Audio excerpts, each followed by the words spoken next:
and welcome. This is iBuzz, and I'm your host, Nosheen Bukhari, bringing you the latest and the most exciting news from entertainment world. In today's episode, we will be discussing the possible addition of Teen Titans to Batman franchise, followed by an interesting review on the 2000 movie Castaway. First things first, let me quickly take you to the top stories of the day. Billie Eilish has apologized. She said she is appalled and embarrassed over racist slur. Steven Spielberg's Amblin signs multi-movie deal with Netflix. Warner Brothers wants the Teen Titans in the Batman universe. Emilia Clarke opens about how she felt about Game of Thrones ending. And Damon Dash trying to sell his share of Roc-A-Fella Records amid JayZ lawsuit. And now moving to the top story of the day. Warner Brothers wants the Teen Titans to be a part of the Batman universe. The studio wants director Matt Reeves to insert the supergroup into the franchise somewhere. It is now unclear if this is something Reeves is also interested in, however, or just something Warner Brothers is pushing for. To further discuss this, we have entertainment journalist and TV presenter Emmanuel Sarpong with us. Emmanuel, welcome to the show. Thank you so much. Hi and hello to everybody watching us right now. So, Emmanuel, Warner Brothers is taking the lead very seriously this time about Batman, and hence these additions and subtractions seem like the boss is here.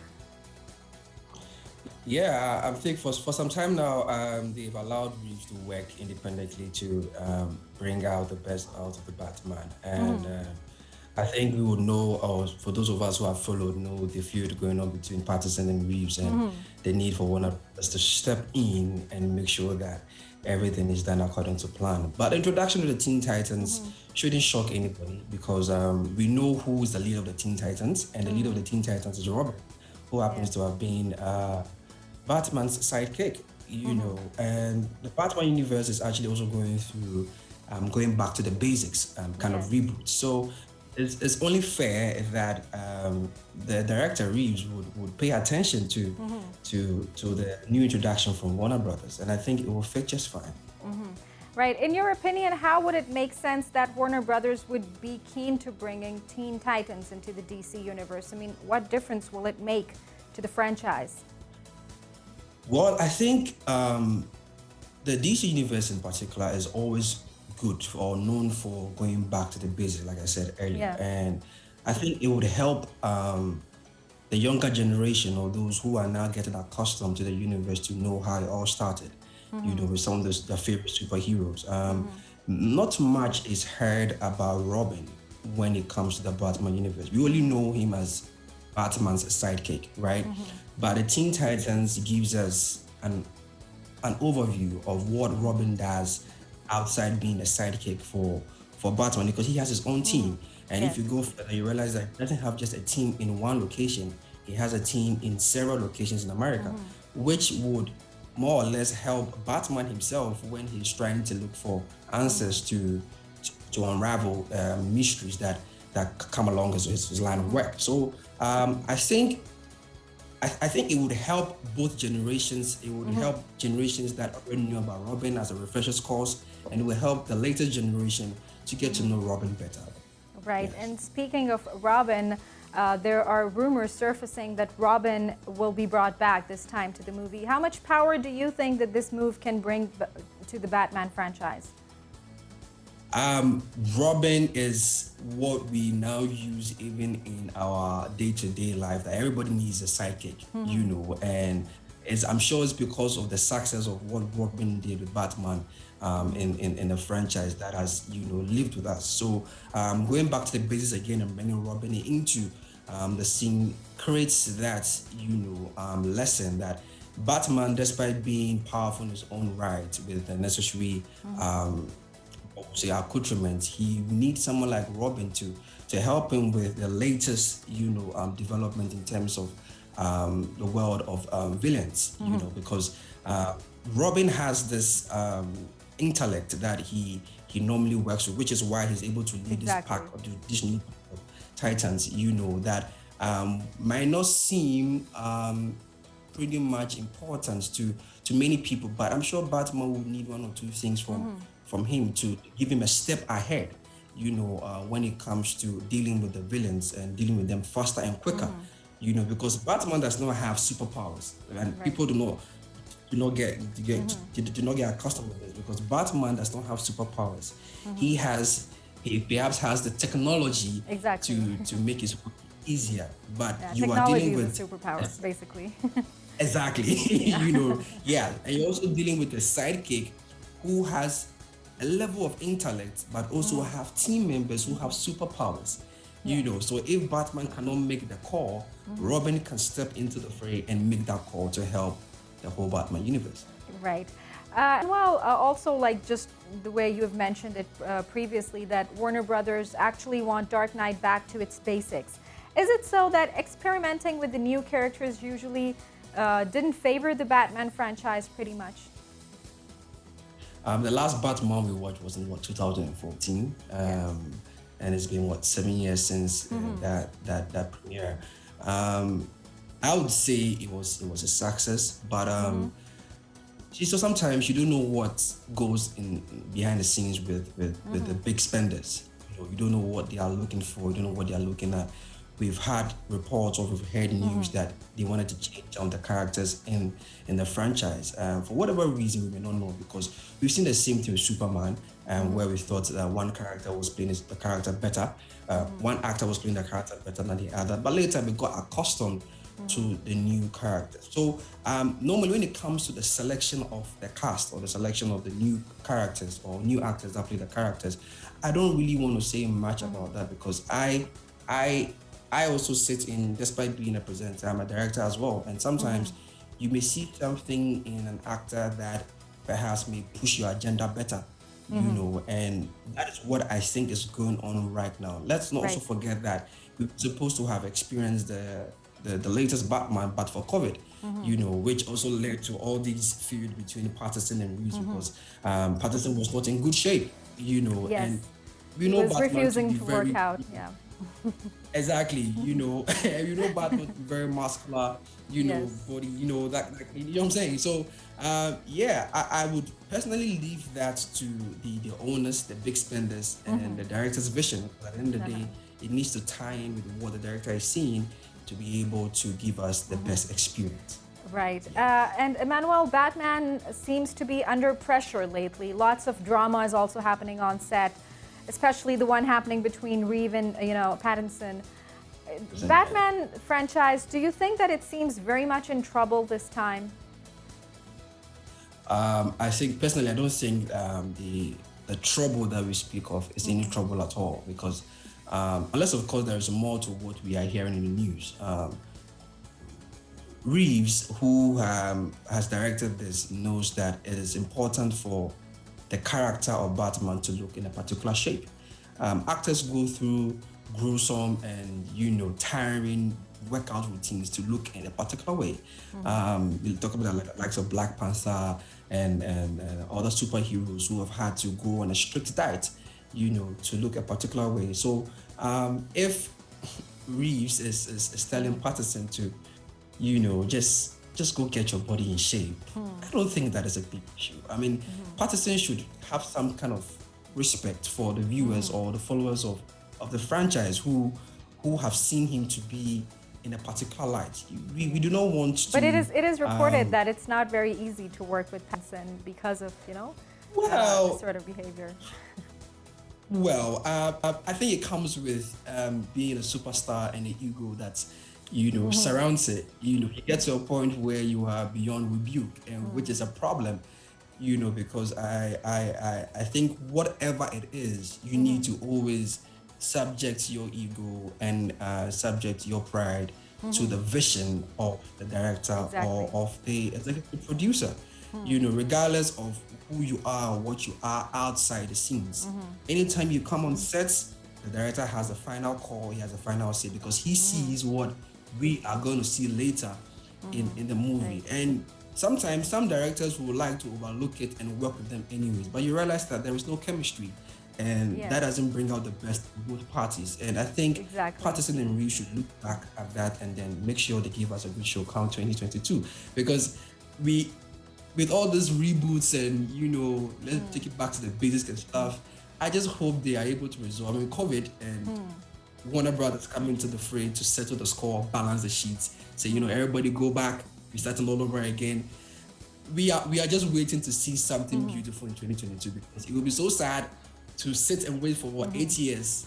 Exactly. 2022 be 8 years and then watch something that is pretty much underwhelming, because their arch rivals and the Marvel world are doing great things, crazy things. And exactly. This is what we previously discussed on our set, that there's something very organized about Marvel. I mean, of course, it is a part of the game.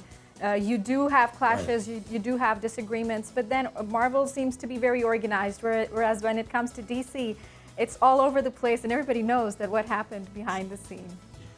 It's rather unfortunate, because I for one don't want to get into the whole Marvel DC rivalry, because I feel both production houses give us the best when it comes to our childhood superheroes, but for some reason Marvel seems to get the scripts right, get the right in terms of production, in terms of quality, in terms of storyline, and so on and so forth. And then there is DC struggling to just get it right, and it breaks my heart, because some of my friends who are actually ardent followers of DC tell me they would rather go watch the animated series of the universe than pay attention to the live action, which is sad, because for some reason they seem to get the story right or get the direction right. And with what's going on with Patterson and Reeves, it gives us an idea of how the mood is like on set, and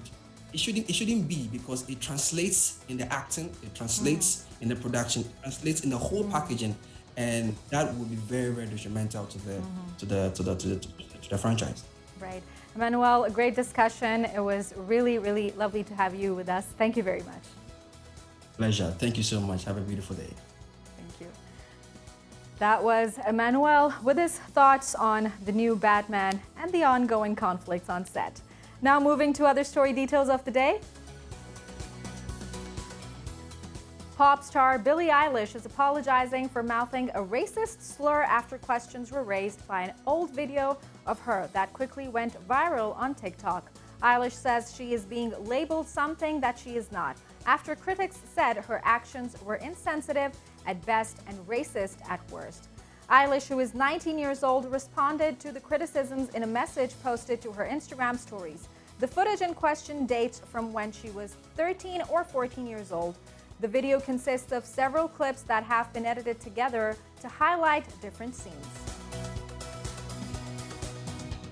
Much has changed in Hollywood over the past years. As evidence of that, Steven Spielberg and his company Amblin have signed a new deal with Netflix, the mightiest streaming service in the business. Amblin is now set to produce multiple movies per year for Netflix, despite it being no secret that Spielberg has arguably been critical of Netflix in the past. While no specific projects were announced yet, Amblin Partners and Netflix have signed the deal. It will cover multiple new feature films per year. Emilia Clarke shared how she felt about the ending of Game of Thrones. The actress who portrayed Daenerys Targaryen shared how she coped with the show's ending. For the unversed, her character was killed off in the final season by Jon Snow that broke many hearts. When asked if she made her peace with the character, she said she really has, and she thinks it will take her to her 90s to be able to objectively see what Game of Thrones was. Damon Dash has denied he's trying to sell the copyright to JayZ's album Reasonable Doubt, as the rapper has claimed, insisting he is instead selling his share of Roc-A-Fella Records. It was revealed on Friday that JayZ has filed legal papers against Dash amid claims the entrepreneur was planning to sell the copyright to Jay's album Reasonable Doubt at a Superfarm Foundation online auction on 23 June. Dash has now responded to the lawsuit, insisting that some vital details of the claim are incorrect. According to TMZ.com, JayZ tried to buy out Dash's one-third of the record company in March, but at a price Dash deemed unacceptable. That is it from Newsroom. We will be right back after a quick short break. Stay tuned.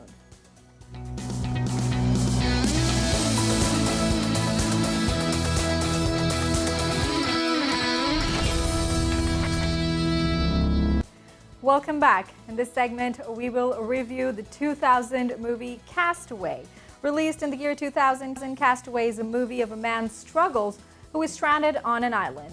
21 years passed by, yet the Tom Cruise star still has conquered many hearts and remains a favorite classic. To review the movie, we have Micheal Gooch, who is a radio presenter. Micheal, welcome to the show. Absolute pleasure. Thank you very much for having me. So, Micheal, the transition Chuck's character goes through is amazing. I mean, the strength that he gains while stranded on an island. While you watched the movie, how did you see this transition going? Well, it's actually quite interesting because when I was quite late to watching the film, like quite a lot of people, until it recently sort of resurfaced on these on-demand platforms. And mainly just because of how long it is. It's 2.5 hours. I need a good evening to sort of sit down and watch something that long. But what didn't really occur to me until afterwards and sort of just watching an interview with Tom Hanks from all those years ago talking about the film, what you don't realise is that from the very start, his character Chuck is quite a nice guy.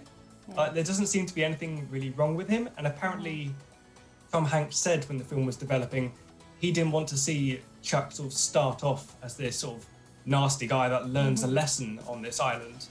And what you don't really think about whilst you're watching it is that from the very start, it's just a guy that gets stranded on an island. There's nothing bad, there's no lesson really learned. It's not so much, as he sort of put it, it's he didn't want to see a man conquering his environment as such. He wanted just to see the environment having an effect on man. And these films that are sort of more silent than they are, you know, completely spoken, these all dramatic shots, are slowly becoming popular again. Like you've got A Quiet Place recently, John Krasinski, you've got A Quiet Place 2 coming out. And whereas you would think, you know, a film that's more or less silent for the most of it, you know, he's on his own on this island. Somehow it's just so addictive to watch. Like you do sit there in silence, you're afraid to make a noise whilst you're watching this. You know he can't hear you. But I mean, as you say, I mean, it's an absolute classic. It's referenced an awful lot through popular culture. When anyone sort of says Castaway, the first thing they think of is Wilson, the volleyball. And as someone who has done a lot of canoeing and kayaking, once I was with some friends a couple of years ago when we found this sort of bouncy ball just in some reeds, and naturally we took it with us and named it Wilson. No, it's an iconic piece. It definitely isn't as dark as I'd say. I guess it kind of is in the film. But yeah, it's just interesting to think of when you think of it. It's more not a man taking on his surroundings, it's watching the surroundings take on man. Exactly. And talking about Wilson, who becomes a part of Nolan's world on the island, do you think, I mean, there would be any actor who could have made Nolan's attachment to Wilson believable that way?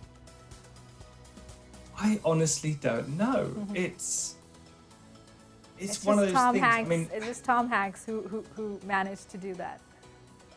Well, that's just it as well. I think Tom Hanks is one of, if not the most likable person probably in the world at the moment. He's one of those people where you would watch this film regardless of whatever it is, just because Tom Hanks' name is on there, and you're like, oh, he'll do a good job. Whatever the role is, he'll do a fantastic role.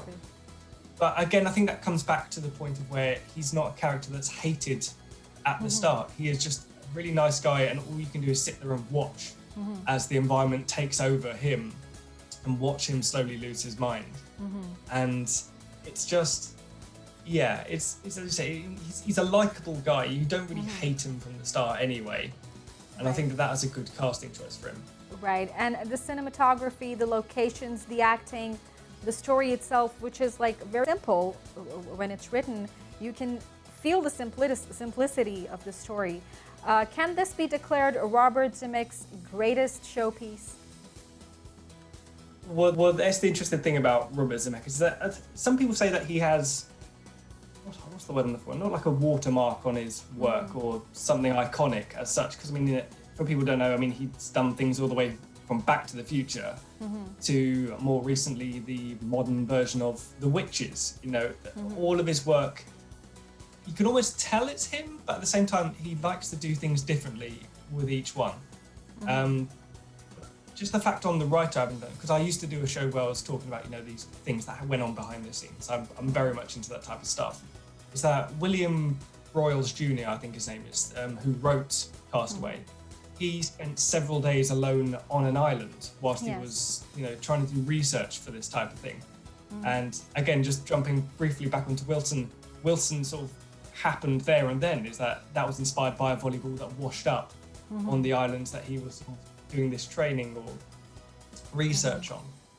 And I think that's always good for a film. I think the film took 6 years in pre-production as well, and that was good. When one thing that annoys people that are looking forward to a film is knowing that it's being rushed. And whereas this is a very, as you say, it's a relatively simple story, but it definitely doesn't feel like it when you're watching it. But one that's been worked on behind the scenes for some time is always good. It's not just, right, let's just shove someone on an island, we'll sort of work it out as we go along. It's definitely not that. It's, they have done their research, they know what it's going to be like for someone to go through this type of thing as best as they can. And it definitely pays off. A simple story that actually keeps a viewer's interest intact. I mean, it's not one of those stories where everything is predictable. I mean, it is obvious that, okay, a man is stranded on an island, but then you do want to find out that what happened next. Not too many characters are there for you to, you know, find out that the story is connected. One character is connected with the other one, but you do want to find 100%. Out exactly. Yeah, it's very much a case of where, I mean, with a lot of films, I mean, even if you think of Castaway, you know that it's going to be about him sort of crashing somewhere in the ocean or on an island somewhere, and at the end of it, he'll get off the island. I mean, it's very rare that you'd watch a film like that and the end result doesn't happen. But again, you're not necessarily watching it for that, you're watching it for the story as it unfolds. You know what the plot's more or less going to be.